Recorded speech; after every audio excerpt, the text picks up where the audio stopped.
Namutla ang may-ari ng ospital nang makita ang baguhang nurse. Kahawig na kahawig nito ang sarili nang siya'y dalaga pa.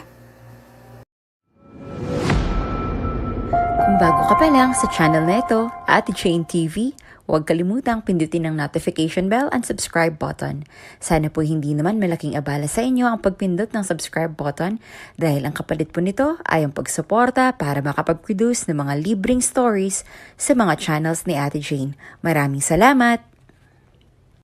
Mama! Mama! Agad na napatigil sa pagtatype sa laptop si Abigail noong marinig niya ang boses ng kanyang anak. Nang hanapin niya kung saan ito nanggagaling, ay agad siyang napatingin sa kanilang hagdanan. Napangiti na lamang siya nang makita niya ang kanyang anak na tumatakbo pababa rito.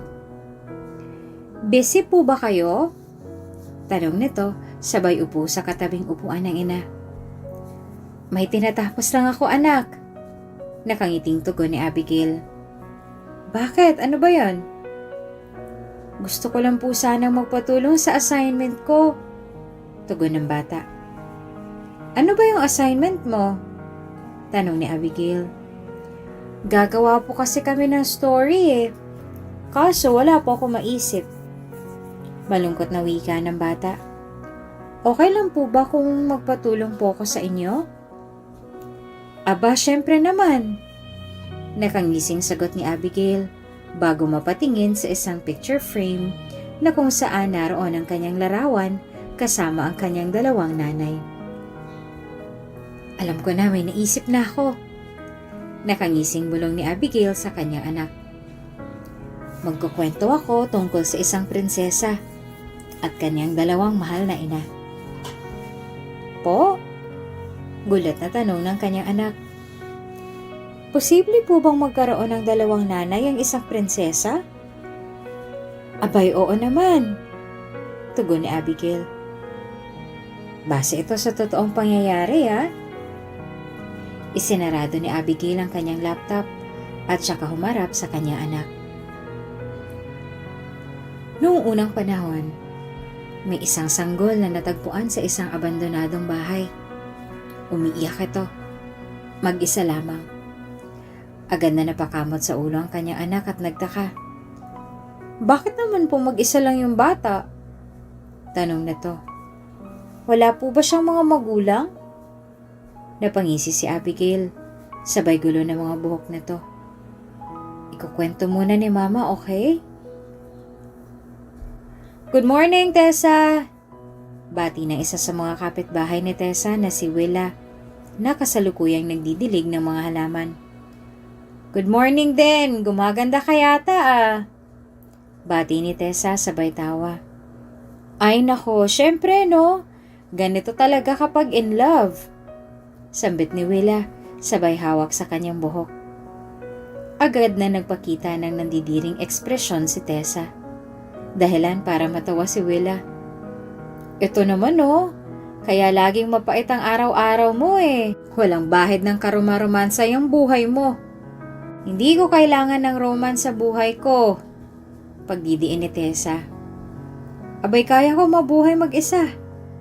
At saka, hindi lang naman pag-aasawa ang pwedeng tahakin na daan ng babae." "Alam ko naman na strong independent woman ka, ate.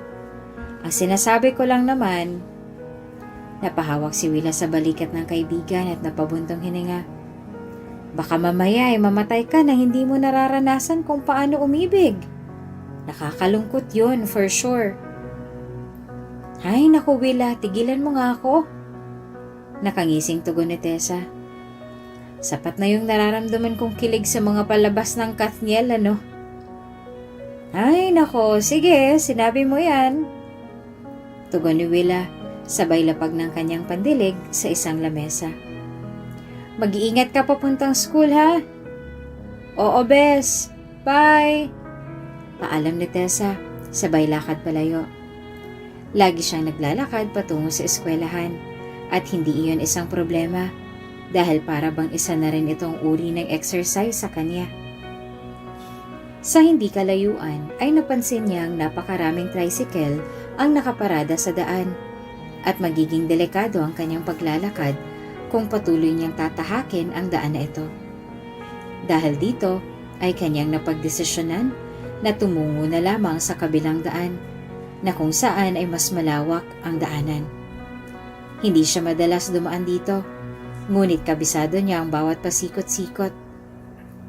Maya-maya ay agad siyang natigilan noong may narinig siyang sanggol na umiiyak. Agad siyang napatingin sa paligid dahil parang wala naman siyang nabanaag na taong dumaan. Sinundan niya kung saan ang gagaling ang tunog at laking gulat niya noong makita niyang nakahiga ang sanggol na ito sa may isang parte ng hagdanan sa isang abandonadong bahay. Siya ay napatingin muli sa paligid at nagtaka dahil walang katao-tao. Dahil dito ay kanyang napagdesisyonan na kumatok sa pinto ng abandonadong bahay. "Tao po! Tao po!" Panimula ni Tessa at saka nagsimulang kumatok. Ilang minuto ring kumatok si Tessa, ngunit wala ni isang nagbubukas. Dahil dito ay napabuntong hininga siya at napagdesisyon ng pulutin ang bata at titigan ito. Walang ideya si Tessa kung dapat nga bang kunin niya ang bata o iwan na lamang dito. Sobra siyang nag-aalala sa maaaring sapitin ng sanggol kung sakali mang iwan niya ito rito. "Bakit po walang prinsipe yung Reyna?" tanong ng anak ni Abigail. "At saka po, kinuha ba niya yung sanggol? Kawawa naman siya." Katulad niya nung sinabi nung Reyna, kaya niyang mabuhay mag-isa. At saka, hindi lang naman pag-aasawa ang pwedeng tahakin na daan ng isang babae, anak. Pero hindi po ba siya nasasa dahil mag-isa lang siya sa buhay? Malungkot na bulong ng anak ni Abigail. "Tristan, hindi lahat ng tao ay pare-pareho ang isip. Iba-iba ang binibigyang importansya ng mga tao sa paligid natin. At ganoon talaga. Iba-iba ang nagpapasaya sa atin. At normal lang yun." Nakangising sagot ni Abigail. "Ah, ganun po ba?" Tumatangong bulong ni Tristan. "Paglaki ko po, ano po kaya yung bagay na bibigyan ko ng sobrang importansya?" "Hindi natin alam," sagot ni Abigail. "Sa ngayon, dapat enjoyin mo muna yung pagiging bata mo dahil napakabilis lang ng panahon." Agad na napangiti si Tristan. Ano pong sunod na nangyari nung kinuha niya yung sanggol? "Abay Tessa, sino itong sanggol? Hindi ka tumuloy sa pagpasok ngayon?" Gulat na sigaw ni Willa. Halos mabitawan ni Tessa ang hawak niyang baso noong marinig niya ang pagkatinis-tinis na boses ng kaibigan. "Diyos ko, Willa! Muntik ko nang mabitawan tong baso ko dahil sa boses mo." Saad ni Tessa, sabay patong sa lamesa ng basong hawak niya. "Hindi na ako tumuloy dahil sa batang yan." "Pamangkin mo ba to?" tanong ni Willa. "Kasi alam kong napaka-imposible na sa'yo ang batang ito." Agad na napangisi si Tessa habang inaayos ang mga papel ng kanyang mga estudyante. "Nakita ko yan sa may abandonadong bahay na nadaanan ko." Bulong ni Tessa, sabay kuha ng kulay pulang ballpen sa kanyang bag.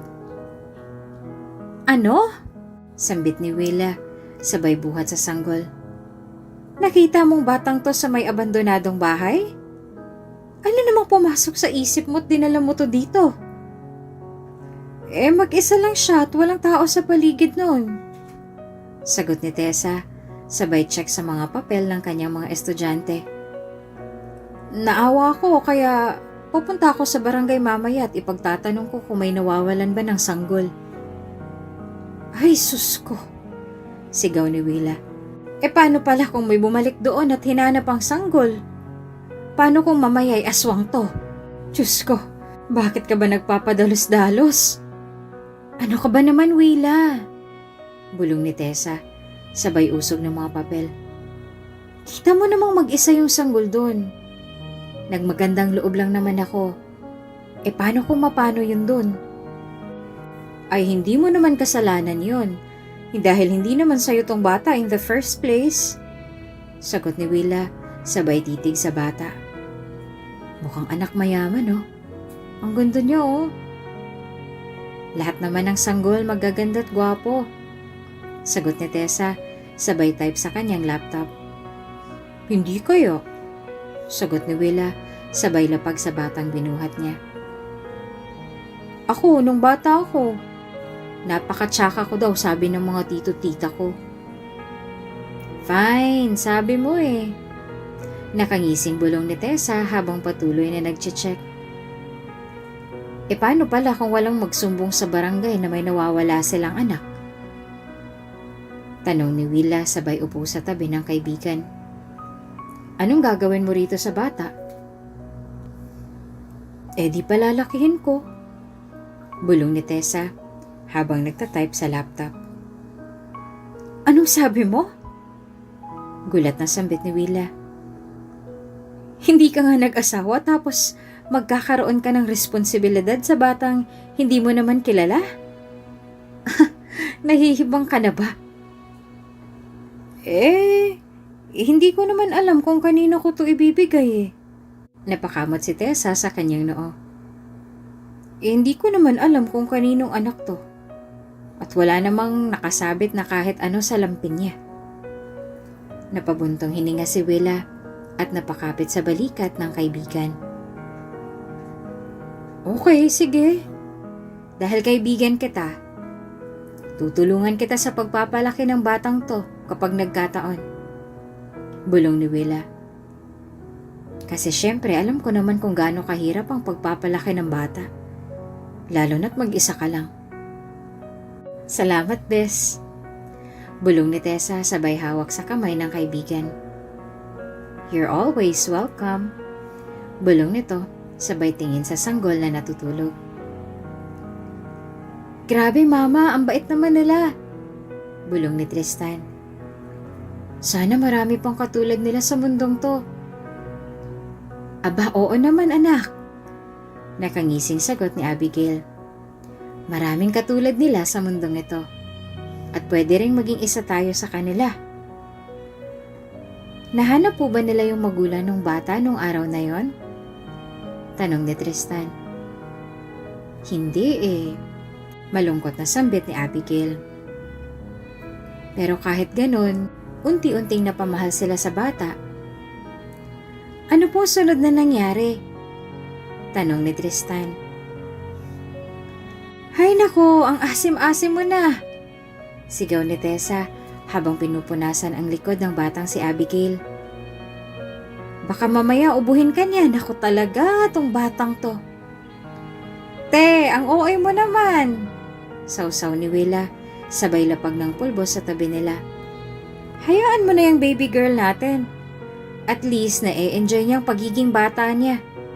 Maganda sa ating health ang paggalaw ng bongga. Opo, sabi po ng teacher namin, nakakatulong daw po yung paggalaw ng bongga para malayo po sa sakit.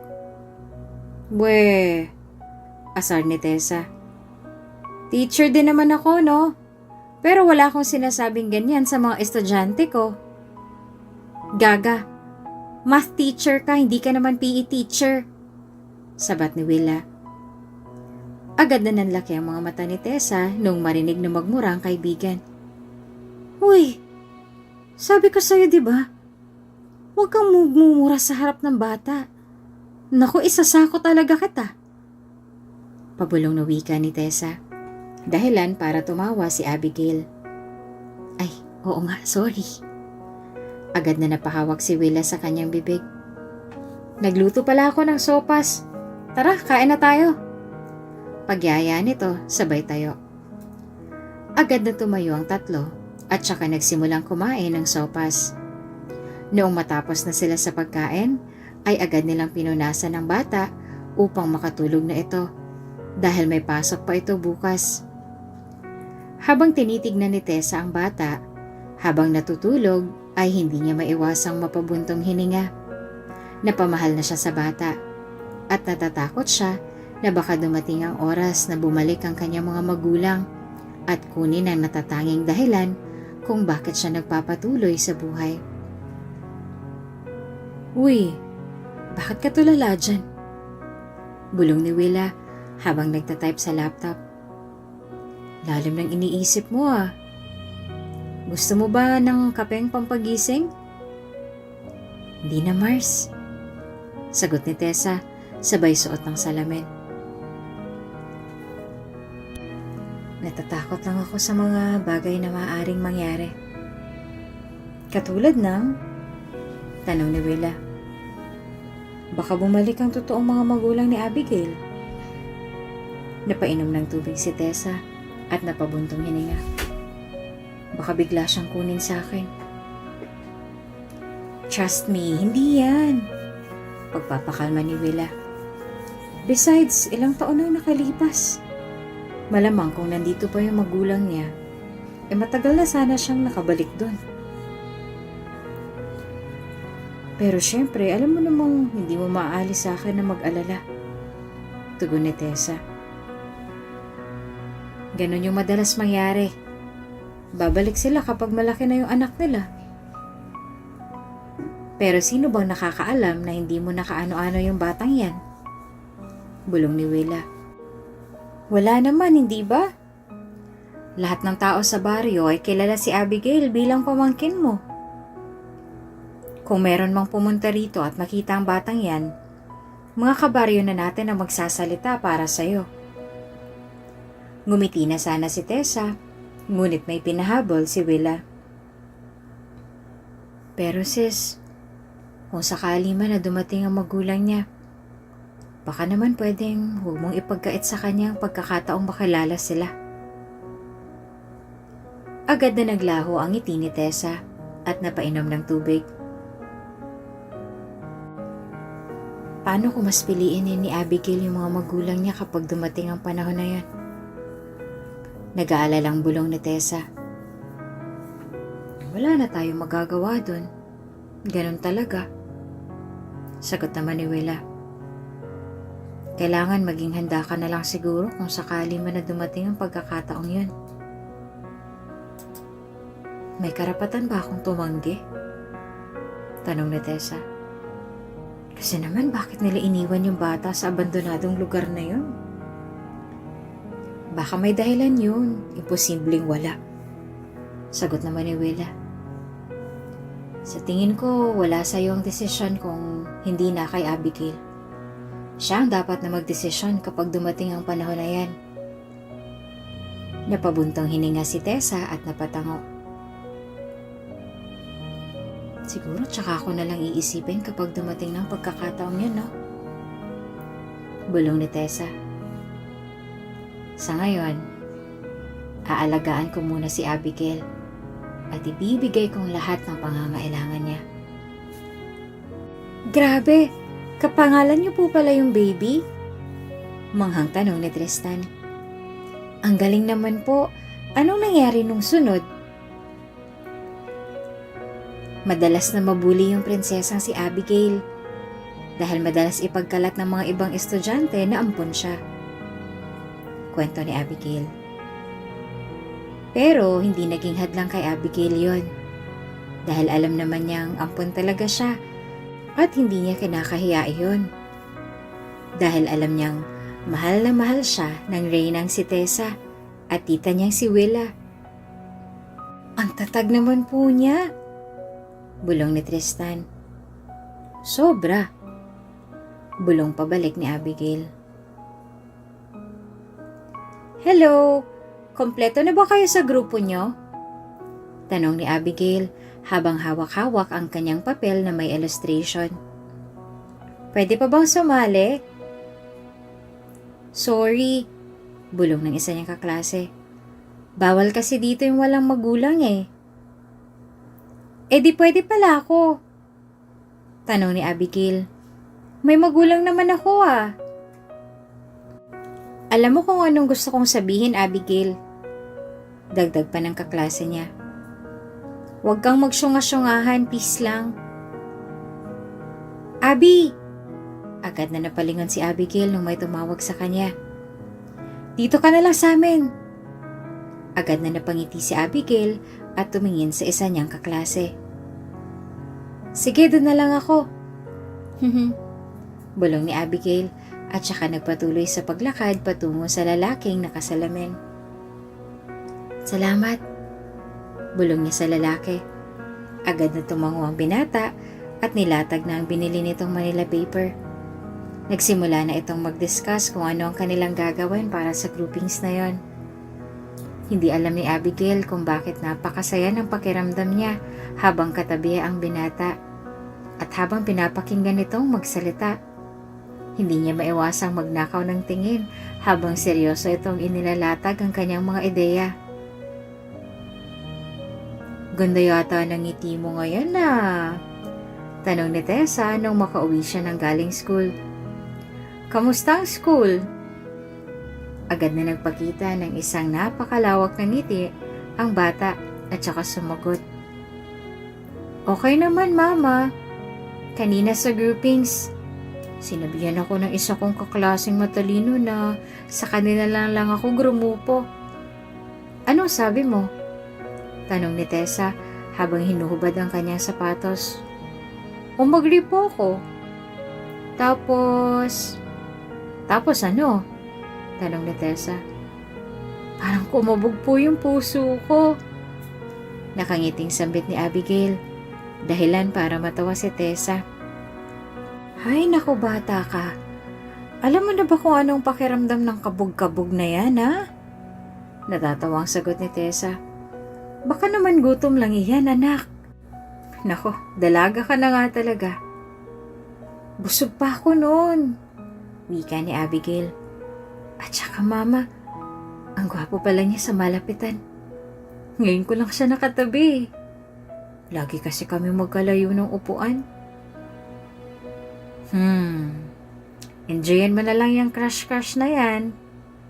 Wika naman ni Tessa. Basta tandaan mo laging sinasabi ko sa'yo, ha? Opo, Mama. Bawal muna mag-boyfriend at dapat munang magtapos. Nakangising sagot ni Abigail. At saka mukhang malabo naman na magustuhan niya ako Bakit naman malabo? Tanong ni Tessa. Ang ganda-ganda mo kaya anak. At napakatalino mo pa. Binubola niyo lang ho ako Natatawang sambit ni Abigail at saka nagpatuloy sa pagsusulat sa kanyang notebook. Hindi Nung unang nakita ka namin dati ni Tita Willa mo, napakaganda mo na noon pa. Wika ni Tessa habang kumukuha ng damit sa kanilang drawer. Kaya sabi nga ni Willa, baka anak mayaman ka daw. Baliwala lang ho yung yaman kung tatratuhin lang nila ako na parang basura. Bulong ni Abigail habang nakatingin sa kanyang notebook. Kaya laking pasasalamat ko ho talaga sa inyo at kinuha niyo ho ako. Dahil kung hindi, naku, malamang baka nasa kabilang buhay na ako ngayon. Anak, masamang magtanim ng galit. Malay natin, may dahilan pala yung mga magulang mo kung bakit kanila iniwan doon. Wika ni Tessa. Hintayin natin, malay mo dumating sila bigla at ipaliwanag kung bakit nangyari ang lahat ng yun. Bahala sila. May halong inis na sagot ni Abigail. Iniwan nila ako, kaya hindi ako sasama sa kanila. Hindi alam ni Tessa kung bakit para bang natanggalan siya ng tinik sa lalamunan. Noong narinig niya ang mga sinambit ng dalaga, ay para bang nakaramdam siya ng saya na kahit dumating pa ang kanyang mga tunay na magulang, ay hindi siya sasama. Ngunit kanyang naisip din na para bang nagiging makasarili siya. Kailanman ay ayaw niyang ipagkait sa mga magulang ni Abigail ang pagkakataon na makilala ng lubusan ng kanilang anak. Abigail! Agad na napalingon si Abigail nung marinig niya ang kanyang pangalan. Agad na bumilis ang tibok ng kanyang puso nung makita niya si JR, ang lalaki nagbibigay kulay sa kanyang mundo. Huy! Bati ni Abigail. Bakit ang aga mo yata ngayon? Tanong ni Abigail habang nagpatuloy sa paglalakad. Ikaw ang dapat kong tanungin yan Bulong ni JR noong naging magkasabay na sila sa paglakad. Lagi ka kayang late pumasok? Uy, hindi ako late no. Natatawang sagot ni Abigail. Sadyang maaga lang pumasok yung first teacher natin. Aba, isisisi mo pa talaga sa teacher natin. Asar ni JR. Oo nga pala. May dala ka na bang red marker at 3 Manila paper? Agad na nanlaki ang mga mata ni Abigail nang maalala na kailangan nga pala niyang magdala ng mga kagamitan para sa kanilang groupings. Simula noong yayain siya ni JR na sumama sa kanilang grupo sa isang subject, ay lalo pa silang naging malapit sa isa't isa at naging magkagrupo sa iba pang mga subject. Oh my gosh, nakalimutan ko! Natatawang bulong ni Abigail. Pero lagi naman akong may dalang marker. Wait lang ha, bibili lang ako. Paalam ni Abigail bago humakbang palayo. Maya-maya ay natigilan siya sa paglakad noong hawakan ni JR ang braso niya. At nang tumingin ito sa binata ay agad siya nagtaka. Huwag ka nang bumili, sambit nito. Nagdala ako ng maraming extra dito kasi feeling ko makakalimutan mong magdala. At tama nga ako. Agad na napangiti si Abigail at inilagay ang 50 pesos sa kamay ng binata. Maya-maya ay binalik agad ng binata sa kamay ni Abigail ang perang ito. Huwag mo nang bayaran. Nakangiting bulong nito. Di namang ganun kamahal to. Hindi maiwasang mapangiti ni Abigail sa sinambit na binata. Parang gusto niyang sumabog sa kilig na nadarama niya. Okay, sabi mo eh. Bulong niya sabay lakad. Anak, excited ka na ba? Nakangising bulong ni Willa habang pumipili ng susuotin. Alam mo, parang mas excited ka pa kay Abigail. Siya yung a-attend ng prom ha? Asar ni Tessa. Ano ka ba? Ba't ka ba nang mabasag ng drip? Tanong ni Willa. Palibhasa, wala atang nagsayaw sa'yo noon sa prom. Agad na nagtawanan ng 3. Hoy, paalala ko lang. Maraming nagtanong sa akin. Pero hindi ako pumayag. Dahil gustong-gusto ko nang umuwi nun. Agad na naghagalpakan kakatawa sina Willa at Abigail sa sinabi ni Tessa. Hindi ako aatin kung hindi lang para sa plus grades, ano? Oh, sige na. Baka umiyak ka pa eh. Bulong ni Willa. Maiba tayo. Abigail, mag-iingat ka ha. Huwag kang sasama sa kung sino-sino. Yung mga iinumin mong drinks. Siguraduhin mo na ikaw mismo ang kukuha at walang iba ha. Nako, mga lalaki pa naman ngayon. Tama si Willa. Mag-iingat ka sa mga lalaki dyan, ha? Dagdag pa ni Tessa. Delikado pa naman ang panahon ngayon. Opo, wala pong problema. Sagot ni Abigail. O siya, may make-up na kita dahil anong oras na? Sambit ni Willa nung mapatingin siya sa orasan. Baka malate ka pa eh. Habang naghahanda ang 3 para sa prom ni Abigail, ay bigla silang nagulat noong may bumisina sa labas ng kanilang bahay. Agad silang nagkatinginan at napatingin sa bintana. May isang lalaking lumabas mula sa sasakyan at nakasuot ito ng black and white na suit.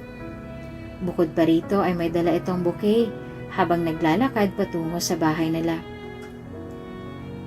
Sino tong gwapong to? Bakit papunta rito? Tanong ni Willa. Si JR po yan, partner ko po. Agad na nagsilakihan ang mga mata ni Willa at Tessa. Partner? Anong sabi mo? Galit na tanong ni Tessa. Agad na natawa si Abigail. Partner ko po sa prom. Hindi partner na boyfriend. Depensa ni Abigail. Kumalma ka ma, grabe ka naman. Agad na natawa ang 3 matapos ang pagpapaliwanag ng dalaga. Nung may kumatok sa kanilang pintuan ay agad na naglakad si Willa at pinagbuksan ang pintuan ng lalaki. Good evening po. Bati nito habang nakangiti. Pansin ni Willa at Tessa ang kinang sa kanilang mga mata noong magtama ang kanilang mga paningin. Kahit hindi man sila magsalita, ay ramdam nila na may lihim na pagtingin ang dalawa sa isa't isa. Naalala ko noon ganyan din ako kaganda sa prom ko.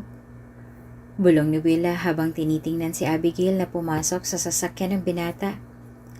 Agad namang napangisi si Tessa, dahilan para magsalubong ang mga kilay ni Willa. Uy, nakaka-offend ka ah. Anong nakakatawa sa sinabi ko? Depensa ni Willa. Nagsasabi ako ng totoo, ano? O sige, sabi mo eh. Natatawang sambit ni Tessa, sabay pasok sa loob ng kanilang bahay. Matapos ang ilang taon ay tuluyan ang nakapagtapos ng pag-aaral si Abigail sa kursong nursing.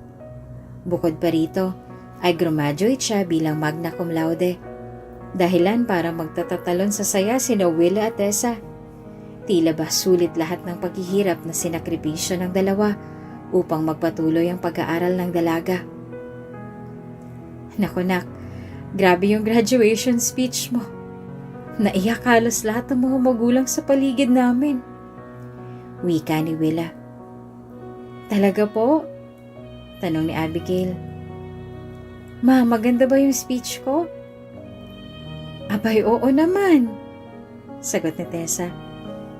Hagulgol talaga kami kanina habang tinitignan ka. Nako, sobrang proud kami sa'yo. Akalain mo yun? Hindi ka lang graduate. With flying colors pa. Dahil dyan, kakain tayo sa isang sikat na restaurant. Yaya ni Willa. Agad na nagtatatalon sa saya si Abigail. Samantalang nagtataka naman si Tessa. Teka, wala yan sa usapan natin kanina ah. Nagtatakang tanong ni Tessa. Akala ko ba sa bahay na lang tayo kakain at magpapadeliver na lamang? Minsan lang naman to, libre ko na. Sambit ni Willa. Ano, aayaw ka pa? Tara na. Takang-taka si Tessa habang naglalakad kasama ang dalawa. Ramdam niyang parang may mali. Kaya pinakiramdaman na lamang niya ang mga nangyayari. Grabe, ang sarap ng ramen nila. Bulong ni Abigail habang umunguya ng noodles. Mas masarap yan kapag magsasabay ka ng side dish. Wika ni Willa, sabay inom ng iced tea. At saka wait lang, may sasabihin pala ako. Agad na napatigil sa pagkain sina Tessa at Abigail. At tama nga ang kutob ni Tessa. Agad nilang binitawan ang kanilang mga chopsticks at tenedor. Maya-maya ay sumilip si Willa sa kanyang bag at may kinalikot. Maya-maya ay ipinakita niya ang kanyang kamay. Agad na nanlaki ang mga mata ng dalawa at napatakip sa bibig. Yes, I am getting married! Bulong niya habang ibinibida ang kanyang kamay na may singsing. I will be marrying my longtime boyfriend. Shucks, magiging housewife na ako. Sabi ko na nga ba't may pasabog ka eh? Nakangiting tugon ni Tessa. Sabi ko sa sarili ko, hindi naman nalilibre tong babaeng to ah. Bakit nanlibre to ngayon? Agad na nagtawanan ng tatlo. Hoy, nanlilibre kaya ako? Depensa ni Willa. Hindi nga lang madalas. Pero at least, parang big time, ganun. Eh di paano ba yan? Hindi ka natitira malapit sa amin. Malungkot na bulong ni Abigail. Kasi syempre mamumukod ka na sa family mo. Hindi ka na namin masyado makakasama. Anak, okay lang yan. Sausaw ni Tessa. Ganun talaga ang buhay. Kung hindi man ngayon, darating talagang panahon na mamumukod si Willa. At saka baby girl, wika ni Willa. Lagi pa rin naman akong bibisita, no? Hindi ko naman kayo kakalimutan. Promise mo yan, Ate Willa, ha? Nakangiting bulong ni Abigail. Hindi mo kami kakalimutan, ha? Abay, wala ka bang tiwala sa napakaganda mong ate, ha? Importante kayo sa akin. Natatawang sambit ni Wela. Kung hindi kayo importante sa akin, di hindi sana ako laging nasa bahay ninyo at nakikigulo sa mga ganap sa buhay ninyo. At saka isa pa, nasubaybayan kong paglaki mo kasama si Tessa. Pahabol pa nito. Naging malaki ang parte niyo sa buhay ko. At habang buhay ako magiging thankful na dumating ka sa buhay naming magkaibigan. Agad namang nagyakapan ng tatlo at saka nagpatuloy sa pagkain. Kailangan po ba talaga nilang maghiwa-hiwalay? Malungkot na tanong ni Tristan. Hindi po ba pwedeng magkakasama na lang silang palagi? Tristan, anak, ganun talaga ang buhay. Nakangiting bulong ni Abigail. Kailangan din nilang maghiwalay at some point. Dahil hindi pwedeng magkakasama sila forever. Yung Reyna Willa, kailangan magpakasal sa isang prinsipe dahil mahal nilang isa't isa. Hindi po ba sila pwedeng magsama sa isang house? Tanong ni Tristan. Anak, syempre bubuo rin sila ng own family nila. At hindi pwedeng laging kasama sina Princess Abby at Reyna Tessa. Nakangiting sagot ni Abigail. Si Princess Abby po, nahanap niya po ba yung tunay niyang mga magulang? Tanong ni Tristan. Agad na naglaho ang ngiti sa labi ni Abigail at napatingin muli sa isang picture frame. Mama! Agad na napatigil sa pagtatahi si Tessa nang marinig niyang sumigaw ang dalaga. Agad siyang tumayo at nagtungo sa sala. Nakita niyang nakatakip ang bunganga nito habang nakatingin sa kanyang laptop. Anak, anong nangyayari? Tanong ni Tessa habang inaayos ang kanyang salamin. Nakapasa ako sa Ocean Hospital! Yung sobrang sikat na hospital dito sa bayan natin. Nagtatatalon sa tuwa ng sigaw ni Abigail. Agad na nalungkot si Tessa nang marinig ang salitang iyon. Kaya naman agad na napataas ang kilay ni Abigail noong mapansing nanlumo ang ina. Mama, hindi po ba kayo masaya para sa akin? Malungkot na bulong ni Abigail. Bakit hindi po yata kayo masaya? Nako anak, masaya ako syempre para sa'yo. Agad na tugon ng matanda. Kaya lang, malayo yun eh. Malamang kakailanganin mong lumipat ng tirahan na mas malapit doon. Di isasama ko ho kayo. Sabi ni Abigail. Problema ho ba yun? Anak, alam mo naman na napaka-importante ng bahay na ito sa akin. Sagot ni Tessa. Ipinundar ko to ng mag-isa. Nang walang tulong ng mga magulang ko o ng kahit sino. Di dito pa rin tayo titira tuwing off ko. Tanong ni Abigail. Wala akong problema dyan. Lagi tayong may solusyon sa mga bagay-bagay, okay po? Anak naman, alam mo naman nagtatrabaho ako dito sa malapit sa school, hindi ba? Reklamo ni Tessa. Agad na natahimik si Abigail at saglit na napaisip. Di mag-retire na ho kayo. Sagot ni Abigail. Total may trabaho na ho ako. Ako nang bahala sa mga bayarin at gastusin. Panahon niyo na po para makapag-relax. Agad na napangisi si Tessa. Simula nung bata pa siya, ay pinangarap niya na maging guro. Sinabi niya sa kanyang sarili na kung siya ay papipiliin, mas nanaisin niya pang mamatay kaysa tumigil sa pagtuturo. Ngunit totoo nga ang sinabi nila na kapag lumipas na ang panahon, nagbabago ang ating mga perspektibo sa buhay. O siya, sige, bulong ni Tessa. Ayusin ko na muna yung mga papeles at saka ako lilipat sa bibilhin mong apartment, okay? Agad na tumango si Abigail at yumakap sa kanyang ina. Akala ni Abigail ay magiging masaya at magaan ang trabaho niya sa ospital dahil kilala ito sa pagkakaroon ng magagaling at mababait na mga tao. Ngunit hindi pala. Araw-araw niyang naririnig ang ibang mga nurse na pinag-uusapan siya. Ang ilan sa mga codename nila sa kanya ay malandi at maharot dahil madalas siyang mapuri ng mga nakakataas na lalaki sa kanila kahit na bago pa lamang ito. Kahit na minsan ay nasasaktan siya sa mga naririnig, ay ipinagwawalang bahala na lamang niya ito dahil ginagawa lamang niya ang kanyang trabaho bilang nurse. "Hello, JR?" Bati ni Abigail habang nakatayo sa labas ng hospital. "Oh, napatawag ka." "Nakita ko sa My Day mo malapit lang dyan yung office namin." Sagot ng lalaki sa kabilang linya. "Free ka ba ngayon? Let's grab some coffee." "Ah, sige." Pinilit ni Abigail na hindi kiligin sa sinambit ng binata. Hindi niya mapigilang mapangiti kahit na ilang taon na silang magkaibigan. "Saan tayo magkikita?" "I'll just grab my bag." I'll wait for you na lang." Agad na kumunot ang noo ni Abigail nang sabihin ito ng binata. Muli siyang napangisi. "What do you mean?"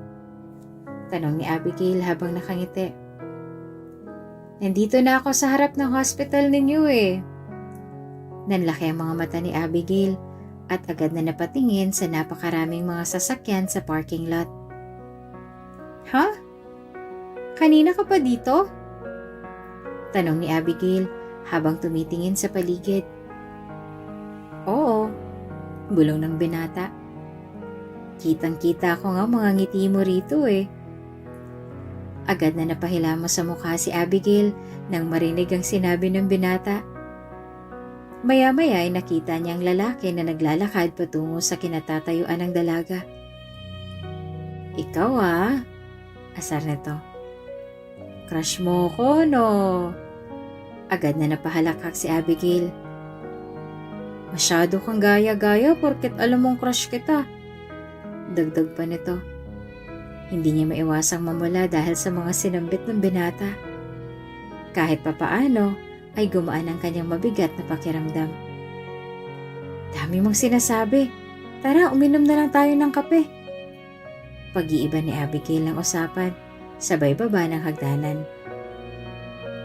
"Mga sis, may chika ako sa inyo." Agad na naintriga si Abigail nang marinig ang boses ng isa sa mga katrabaho. "Ano yon?" Tanong ng isa pang katrabaho ni Abigail. Kasalukuyang nasa loob ng isang cubicle si Abigail. Balak niya sanang lumabas, ngunit dahil narinig niya ang kanyang mga katrabaho sa labas, ay napagdesisyonan niya lamang na manatili muna sa loob. "Balita ko, iba-ibang lalaking hinaharot niyang si Maharot." "Sinong Maharot?" Sino pa ba? Di si Abigail." Agad na nanlaki ang mga mata ni Abigail sa naririnig na usapan sa labas. Ay hala siya, nakakaloka.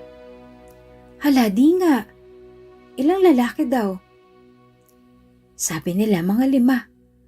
4 sa ospital. Tapos 1 na engineer."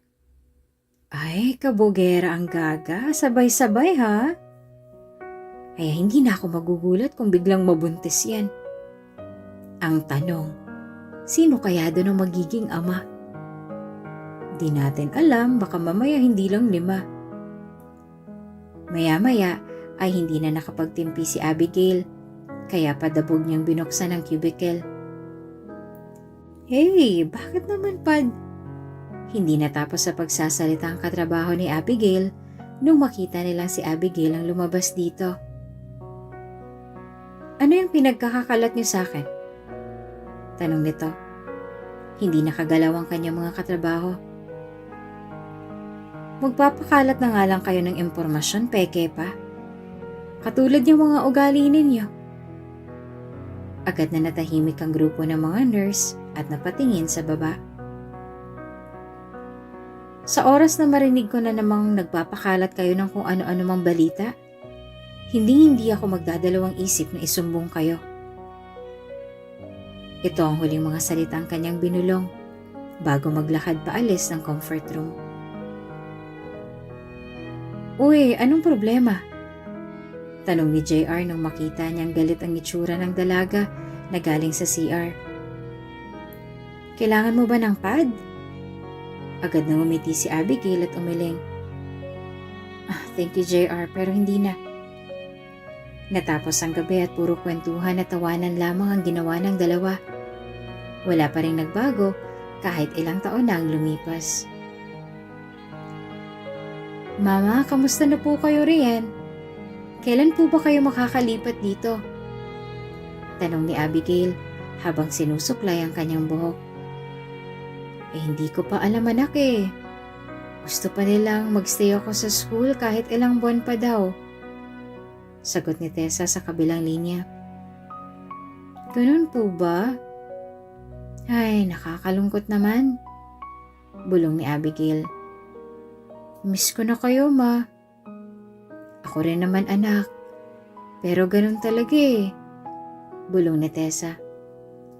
Soon, magiging magkasama na rin tayo.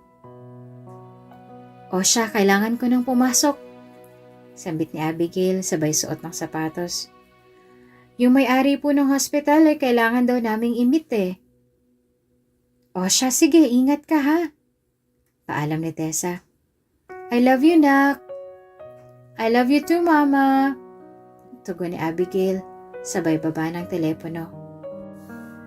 Noong nakarating na siya sa hospital ay agad silang tumungo sa isang room kung saan naroon ang kanilang boss. Masaya silang binati ng kanilang boss. Ngunit laking gulat nila noong nawala ang ngiti sa suot nito noong nakita niya si Abigail. Agad na nagtaka si Abigail at nakaramdam ng kaba. Bakit parang nag-ibang timpla nito nung nakita ng boss nila ang mukha niya? Maya-maya ay bigla itong humagulgol. Dahilan para nervyusin ng dalaga. Anong problema? Tanong ni Abigail habang tumitingin sa paligid. Wala naman. Pinunasan ng matanda ang kanyang mga luha at napangiti. Naaalala ko lang yung sarili ko sa'yo nung kabataan ko. Agad na naglakad paalis ang matanda. Dahilan para magtaka ang lahat ng empleyado. Tumigil ito nang may madaan ang doktor. Follow me. Bulong ng boss, sabay lakad palayo. Agad na sumunod ang doktor na si Mr. Perez at naiwang nagbubulungan ang mga empleyado. Ilang oras ang lumipas at malapit na matapos ang shift ni Abigail. Sa sobrang antok nito ay hindi niya napigilan na mapaupo muna. Maya-maya ay nagpatuloy na ito sa paglalakad at sa hindi inaasahan, nabangga niya ang nagmamadaling si Mr. Perez. Are you okay? Tanong nito habang nililigpit ang mga nahulog na papeles. Opo sir, pasensya na po kayo ah. Kayo po ba? Tanong ni Abigail habang kinukuha ang iba pang papeles. Maya-maya ay pasimpleng kumuha ng ilang mga hair strands si Mr. Perez sa buhok ni Abigail. Okay lang ako. Salamat. Sagot ni Mr. Perez. Sir, ito po oh. Nakangiting bulong ni Abigail, sabay bigay ng mga papeles. Una na ho ako ah. Noong makalakad na papaalis si Abigail, ay agad na sinundan ni Mr. Perez ng tingin ang dalaga, bago muling naglakad palayo. Sir! Agad na napatigil sa pagsusulat ang may-ari ng kumpanya noong pumasok si Dr. Perez. Nag-abot ito ng folder at napabuntong hininga. Positive po. Apo niyo nga ho si Abigail. Agad na napatayo sa kinauupuan si Mr. Zhong at agad na lumabas ng office para hanapin si Abigail. Thank you ma, nag-abala ka pa talaga. Nakangiting sambit ni Abigail sabay kuha sa lunchbox na bigay ng kanyang ina. Kailangan niyo na hubang umalis? Oo eh. Malungkot na bulong ni Tessa. Napatigil sila sa pag-uusap nung may sasakyang tumigil sa harapan nila. Maya-maya ay bumaba ang isang medyo matandang babae na may napakaraming bodyguards. Noong magtama ang paningin nila ni Abigail, ay tumango ito at ngumiti. Ngumiti rin ito at nagpatuloy sa paglalakad. "Sure ho ba kayo, Mama, na kaya niyong umuwi mag-isa?" Tanong muli ni Abigail. Agad na tumango ang kanyang ina at yumakap sa kanyang anak. "Abigail?" Agad na napalingon si Abigail nung may tumawag ng kanyang pangalan. Laking gulat niya nung makita niyang may-ari ng kanilang hospital. Umiiyak itong lumapit sa kanyang kinatatayuan. "Abigail? Abigail, apo ko." Bulong nito. Agad na nanlaki ang mga mata ni Abigail at saka napatingin kay Tessa. "Ano ang nangyayari?" Tanong ni Abigail sabay hakbang papalayo. "Iba ho atang Abigail ang hinahanap niyo." "Dad, what's happening?" Muli silang napalingon nung may nagsalita. Ito ang babaeng kakarating lang na nakatitigan ni Abigail kanina lang. "We found her! Finally!" Masayang sigaw ni Mr. Zhong. "Your daughter, yung kinuha sa atin." Teka ho," bulong ni Abigail. Paano niyo nalamang ako ho yun? Wala pa ho kayong pruweba na nakakuha kami ng hair strands mo," sagot ni Mr. Zhong. "I'm sorry for not telling you. Naunahan ako ng kaba ko. But I became too eager na malaman ang sagot nung nakita kita yesterday, since kitang-kita ko yung sarili ko sa'yo." "Anong nangyayari?" tanong ng anak ni Mr. Zhong. "Bakit ka umiiyak, Dad?" "Ginny, she's your daughter. Yung matagal na nating hinahanap." Nakangiting bulong ni Mr. Zhong. "Yung batang kinuha sa atin. She is finally here."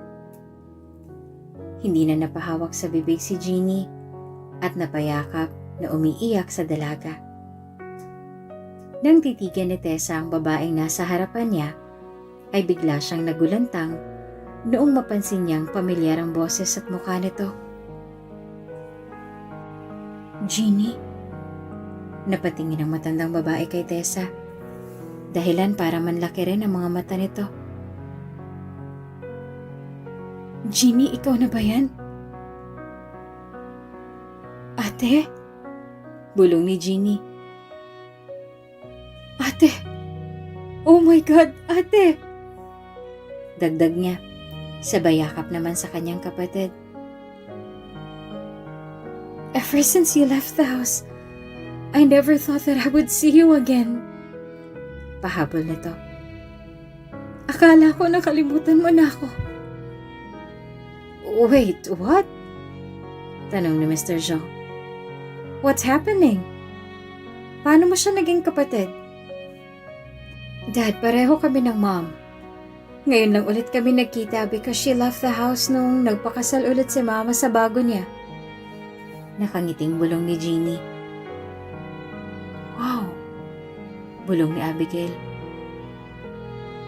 "I never thought na magiging magkadugo yung dalawa kong nanay." Agad na nagyakapan ng apat habang umiiyak. "Thank you, Ate Tessa," bulong ni Ginny. At simula nun, ay namuhay na sila ng mapayapa at masaya. Nakangiting bulong ni Abigail. "Grabe naman po yung pinagdaanan nila, no? Ibig sabihin, kinuha si Abigail sa piling ng mga magulang niya?" tanong ni Tristan. "Oo, anak. Nalayo si Abby dahil may mga masasamang taong kumidnap sa kanya. Hindi raw siya kayang patayin ng mga masasamang tao na yon. Kaya dinala na lamang siya sa isang abandonadong lugar." Nakangiting sagot ni Abigail. "Pero nakulong na raw ang mga yon sa awa ng Diyos." "Wow, Mama, ang ganda naman ng story na yan. Thank you po," sambit ni Tristan sabay halik sa pisngi ng kanyang nanay. Itutuloy ko na po yung assignment ko. Bye-bye! I'm home! Sigaw ni JR. Nang mapatingin ang dalawa sa pinto, ay agad silang napangiti. Papa! Sigaw ni Tristan. Sabay takbo papunta sa kanyang tatay. Ang kwento ni Abigail ay isa lamang patunay na nangyayari ang mga bagay sa hindi natin inaasahang pagkakataon. Kaya marapat lamang na lagi tayong handa sa kung anumang pagsubok ang ibato sa atin ng panahon. Kung bago ka pa lang sa channel na ito, Ate Jane TV, huwag kalimutang pindutin ang notification bell and subscribe button. Sana po hindi naman malaking abala sa inyo ang pagpindot ng subscribe button dahil ang kapalit po nito ay ang pagsuporta para makapag-produce ng mga libreng stories sa mga channels ni Ate Jane. Maraming salamat! Namutla ang may-ari ng ospital nang makita ang baguhang nurse.